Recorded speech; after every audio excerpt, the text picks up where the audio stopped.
My name is Daniel. I'm from 2006, 2008, I've been married. Currently working with Food for Hungary, an international NGO in Ethiopia. My role in the organization is the program director for disaster risk management. So my topic will take you to a little bit, it will be a little bit shift in the concepts of resilience, concept of disaster, and also the practices that,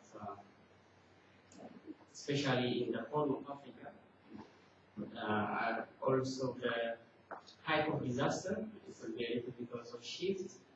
I will be presenting one of the slow onset disasters, which is drought, which is also very common in East Africa. So it will be some new experience for you that in those days we have been dealing with fast onset disasters like earthquakes, landslide. Now this is a slow onset experience that East Africa or the Horn of Africa is currently facing drought as a major disaster. So to address drought, there is also now a new term which is very commonly used by humanitarian NGOs and actors, which is resilience.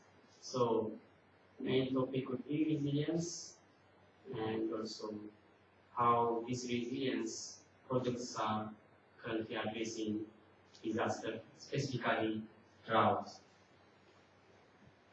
You will find some of the key.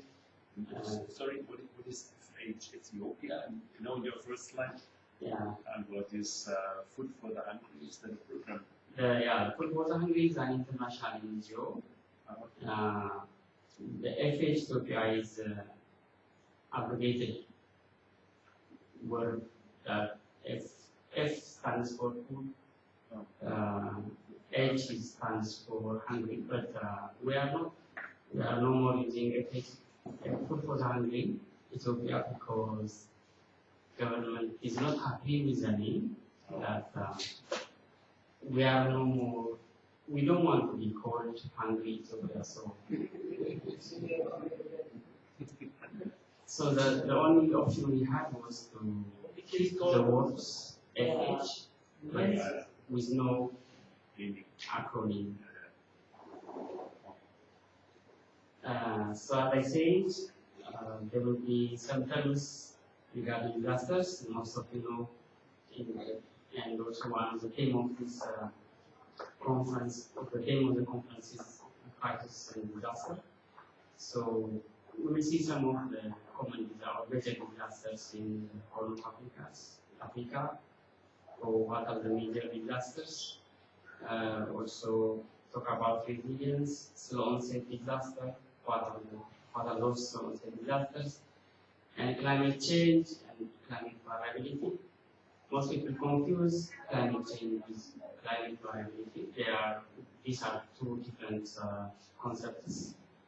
Also, we will address vulnerability as well, and I will also show you where this Horn of Africa is located in the map. In order to call an event a disaster, there must be some requirements or something that should be fulfilled. First, that event must seriously disrupt the socio-economic function of a community. An accident that happens on an individual cannot be called a disaster. It must be to a larger group of community to be called a disaster, and it must also seriously disrupt economic, environment, or social impact of society, And that impact should also be beyond the society's ability. In that case, we call that event a disaster. Anything less than this cannot be qualified to be called a disaster. This is how it is defined in the humanitarian environment. So slow onset disasters, these are events that emerge gradually over time. As I said, some of the examples to mention for slow onset disaster is drought, desertification, sea level rise. These are some of the events that come very gradually, while in the opposite, rapid onset disasters include cyclones, typhoons, hurricanes, flooding, and earthquake. These are the two major differences between slow onset and fast onset disasters. As I said, my topic would be on the slow onset disasters. Climate change refers to things which happen over centuries. As I said, centuries for climate change to be defined, or if a country can say that there is a climate change impact in that specific country, there must be some change in the average that has been existing for centuries or decades. For example, an average temperature of a given country for 30 years, for 40 years, if that average temperature changes, then that we call it climate change. And one example is global warming. Climate variability, on the other hand, is the way climate fluctuates yearly, above or below the long-term average. Like El Nino and La Nina events, these are events that are called climate or caused by climate variability. These are some of the patterns that fluctuate from the yearly average, from the normal. So, as I said, climate change should be a change from what has been in one place for centuries or decades. Vulnerability is susceptibility of a community to the impact of hazard. This is one of the central messages of this presentation, vulnerability, because resilience is a concept that came to address vulnerability.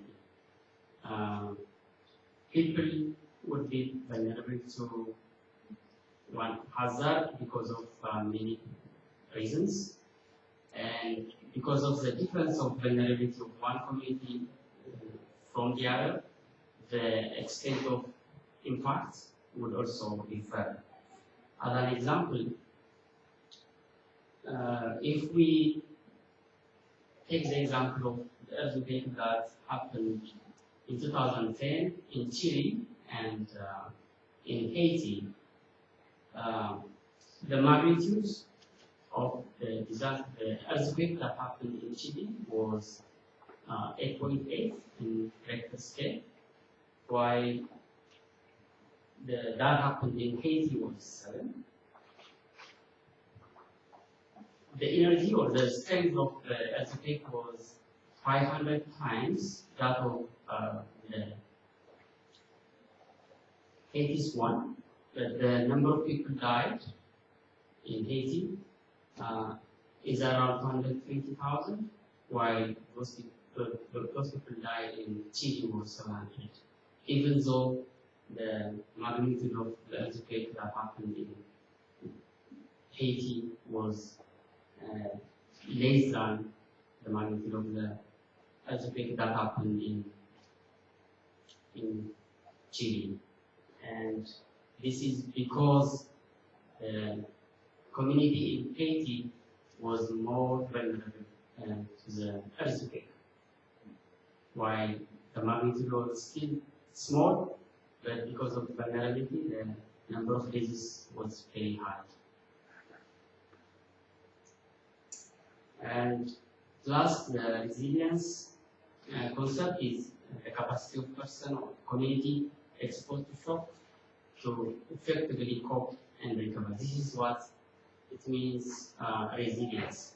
A resilient community means a community that has some capacity to resist against stress and shock. And this, as I say, this concept came up to address vulnerability. If a community is vulnerable and if we build its capacity to resist shocks and stress, then we are making that community a resilient community. Coming back to the definition of climate change and climate variability, this graph shows you what exactly we mean by those terms. So there is weather, there is climate variability, there is climate change. And it takes some years and decades, centuries for a climate change to happen, while climate variability will happen in the given time. And we call weather for a daily patterns, days and hours. So coming to the Horn of Africa, the Horn of Africa is called Horn of Africa because of its shape. It consists of 8 countries. As you look at it from the map, this part is, this is Africa and this is like a horn. This is like a horn. That's why it's called a Horn of Africa. And it has many similar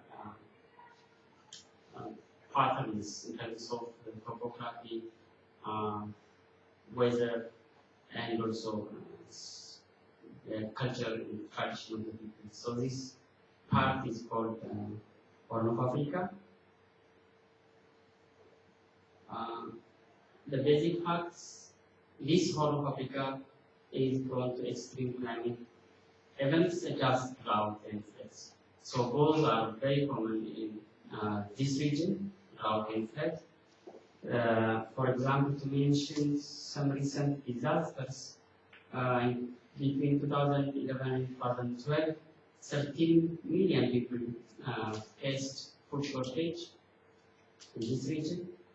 And right now, 2016, 2017, there are 15 million people who will require food assistance, who will be otherwise be exposed to malnutrition and even death. These were some of the worst pictures that happened to livestock population. Many of the farmers lost their livestock. And also, children died. This girl, she is standing.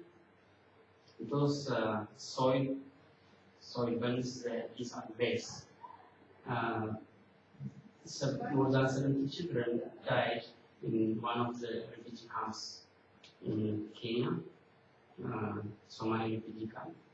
This happened because of drought. You can imagine now people being starved and die in this century. According to the UN report, in 2012, 260 people, more than half of them are children, died just in Somalia. So this is a terrible case because before these people died, they started for many days lacking food, malnourished, and finally died.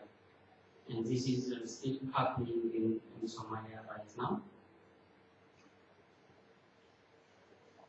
When we come to the climate outlook, what Horn of Africa would look like, specific to Ethiopia in the future, is the historical trend showed that right now, between 1960 and 2006, the average temperature has increased by 1.3 degrees centigrade. This is just in Ethiopia. So this is common to many world countries that because of global warming, average temperature has increased. And for Ethiopia, this happened by 1.3 degrees centigrade. Rainfall, the rainfall pattern, it becomes very variable. And right now, there is no trend that people can predict about rainfall. I will come to that. So by 2020, the temperature will again increase by 1.2 degrees. So this is how global warming is coming to Africa as well.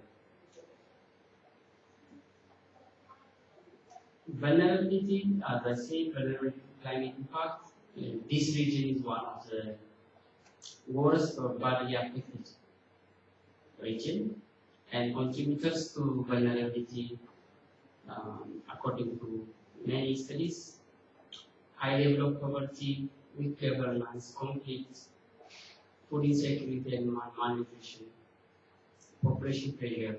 All these are contributing to vulnerability of community in this region. And the resilience has emerged to address this chronic vulnerability. So resilience capacity means a capacity from human, social, economic, physical, ecological resources. All these capacities are called resilience capacities, and these are these help to build capacity to absorb, adapt, and transform, and to deal with the shocks. So a given community can absorb a disaster to some extent, and then can also with further degree of or magnitude of disaster, they would try to adapt, and finally they will be forced to transform to maybe to a different livelihood. So the three types of capacities: resilience, as I mentioned, adaptive, absorptive capacity. This include some of the community's actions that would take to absorb a disaster. Absorptive capacity includes how some of the livelihood strategies can be modified so that they would adapt with the ongoing disaster. And the transformative capacity, this is more of policy and infrastructure issues. These are also will help a community to transform and resist disasters. So the conceptual framework is livelihood strategy, disaster risk reduction, and ecological natural resource management. All these combined will help to build resilience of one community. Technology applications, so far information shared to deal with disaster include planning, preparation, prediction, vulnerability mapping, and warnings. Specific to resilience, the main application areas are now to predict and to produce vulnerability rates or scales, and these are currently addressed by government and different donor agencies. Especially satellite information are playing now a major role in trend analysis. But the problem is climate variability at the moment may be difficult to prepare models, especially for drought. It's not still possible to identify the trend of droughts in this region because of high climate variability. Because one year there will be drought and the next year there will be flood. Maybe the same spot. This is how the climate variability is making it difficult to predict and analyze trends. So the prediction usually cannot go beyond seasons. So rainfall prediction can work to predict the next season, not beyond that. Like we could not predict a year or 2 years rainfall pattern or drought incidents. It's only one season to the next season that drought can be predicted. There are also estimation of return periods. Return periods, how drought and flood are recurring again and again. This is also some studies are also indicated to predict return periods. And obviously, animal and La events are also analyzed to determine the probability of drought in the region. There is one donor agency that provides data, satellite data as well as analyzed data. It is called Farming Early Warning System, FirstNet. This is funded by US government, and they provide processed data. And there is also National Meteorology Agency that's owned by government that provides some data. One example is image that indicates the vegetation index. This, for example, this image was taken in June when the March rain was late. And it was even inadequate. Because of that, the leaves were brown.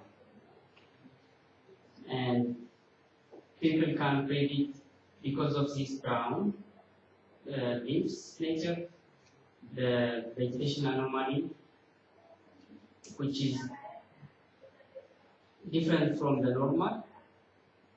The color is around 60%, which also will help us to predict the harvest for the next season will be 60% below the average. So this kind of prediction was possible because of the analysis on the image. In summary, both flood and drought are the two common disasters in the Horn of Africa. Climate change and variability are the causes for the disaster in the region. Vulnerability is increasing from time to time. The concept of resilience is now highly promoted because it is addressing vulnerability. Disaster-related information are acquired, analyzed, and produced by government and donor agencies and shared among humanitarian actors.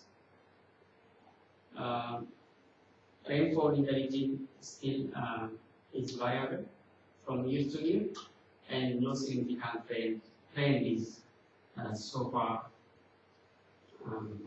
obtained from the past year's rainfall performance. This is one of the uncertainties that climate variability change has brought to the region, not being able to predict the next drought. This is all I have.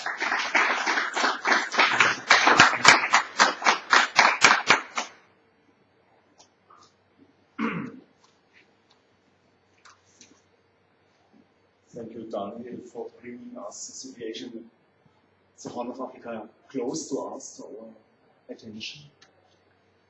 Is there any questions, remarks, suggestions?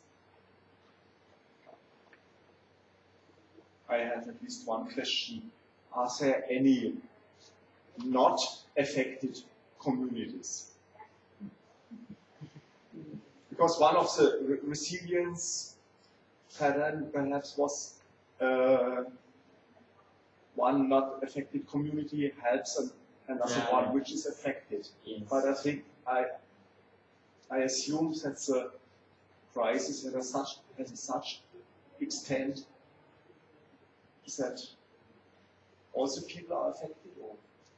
Yeah, when we say one affected community, the other unaffected community, it could be, for example, in one country where, for example, in Ethiopia, there are regions which are producing surplus every year. Surplus, yeah, surplus. Surplus, production. yes, surplus. So this is one common pattern in the region. There are places where people are food secure. Every year they produce food enough to feed even other communities. That are in the opposite, there are also communities who cannot even harvest a single kilo of crop per year because of this frequent drought.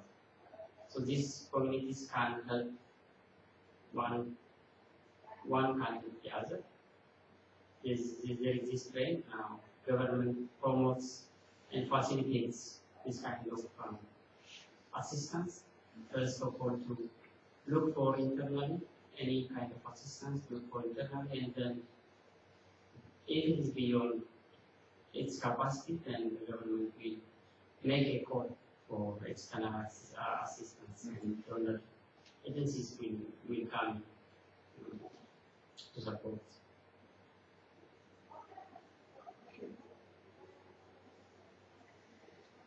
What about the groundwater level in this region? Is it like this? There's no chance to drill and get groundwater for watering, or to, have a little bit of sustainability, at least locally, that people can help themselves and not just have to wait until whoever helps them.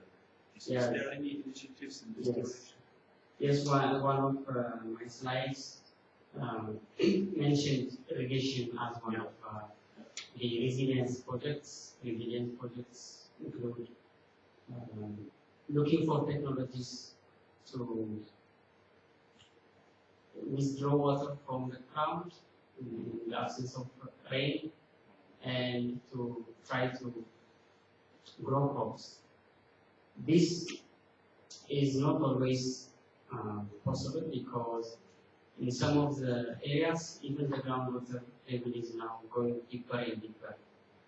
Most waterways are getting dry, especially in the eastern part. The groundwater is going down. Vegetation is already removed, so most of the water, even the rain, a drop of rain, will now evaporate easily. There is no chance that it will percolate to the ground. And this is affecting the groundwater level. This is what is happening right now in Ethiopia. And how could the governments contribute better, more to overcome all these problems? Or in different countries, Somalia, Ethiopia, Eritrea? Yes, the transformative capacity any country when reaches a stage that disaster is becoming a major concern, because it will even compromise any gained development. So they will take it very seriously. The government is taking the lead in all disaster risk management interventions. And there is also this IGAD, that intergovernment alliance that consists of Eritrea, Sudan, South Sudan, Kenya, Somalia, Djibouti, and Ethiopia. These have also its own office to deal with climate change and disaster. They will coordinate efforts, they will share information as well as resources. Okay. So do you have any regional research ethnicity working on improved well-being with better coping capacity for this? Yes, researchers and research institutes as well as universities, now they are even directed or instructed to focus on addressing major problems of the country instead of doing similar research year after year. Now they are guided to do research, for example, on crops that are drought resistance, and also those crops which mature very early when there is a short rainy season. If you plant crops that will mature early, then that will at least reduce the impact of the rain shortage, and you will harvest some amount at the end of the harvesting season. So these are continued researches. Some of them are successful, but some of them still under test now. You said that this temperature increase is now 1.5 degrees, 1 point this, and to 2020, which is not long anymore, another number in the same order, which means altogether 3 degrees, roughly. What is the consequence if you think about such a development? Will it become a desert, this area, in 20 years already, or in 30 years? Or? Yeah, these are predictions. Still estimated average increment, which might not be occurring at all. Yeah. But the trend is now there are more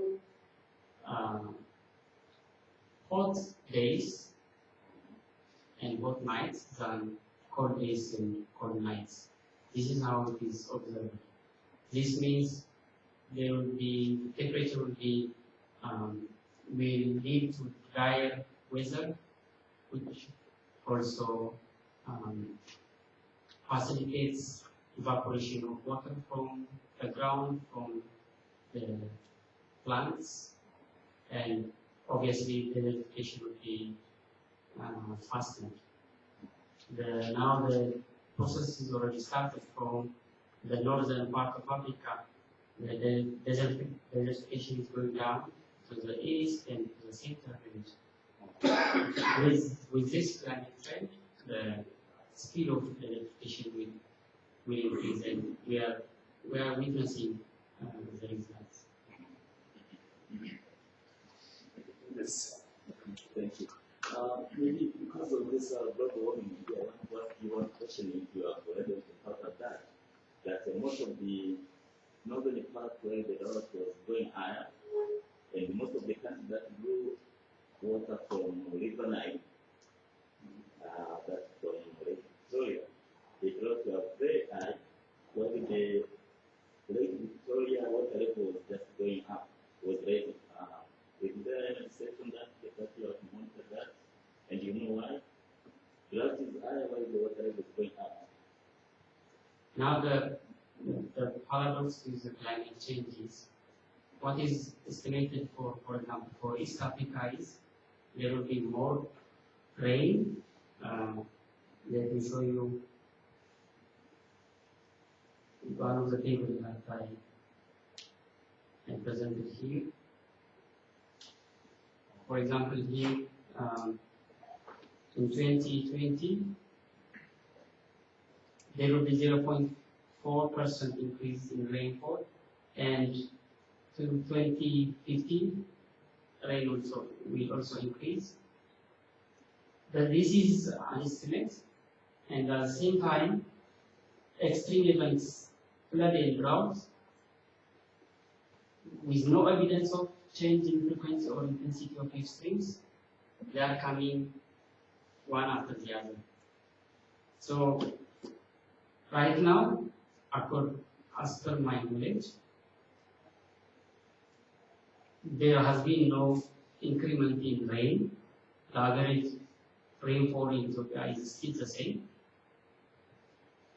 but there is drought because the distribution is irregular, and this season maybe there is drought, and the next season there will be flood. So all this is what makes climate change uncertain, at the same time a paradox that people could not really answer some of these questions. This is what's happening now. Allow me one last question. What would be your expectations for the so-called developed nations regarding these issues? Yeah. Now there are two projects that developed nations are addressing in Africa, for example in Ethiopia. One is called a project that government will fund replantation interventions to plant more trees and absorb the carbon. This is some of the developed countries are supporting less developed countries to plant more trees with a project called Green Development. They plant more trees and they will give some money for the amount of carbon that will be absorbed by these trees. This is one project. The other project is to keep what is already existing. Any natural forest that we have, for example, if the community is not using it, then the community will get some reward for not using, for not cutting trees. And this is also a project that will encourage communities not to cut as many trees as they were doing before, and to keep the forest preserved.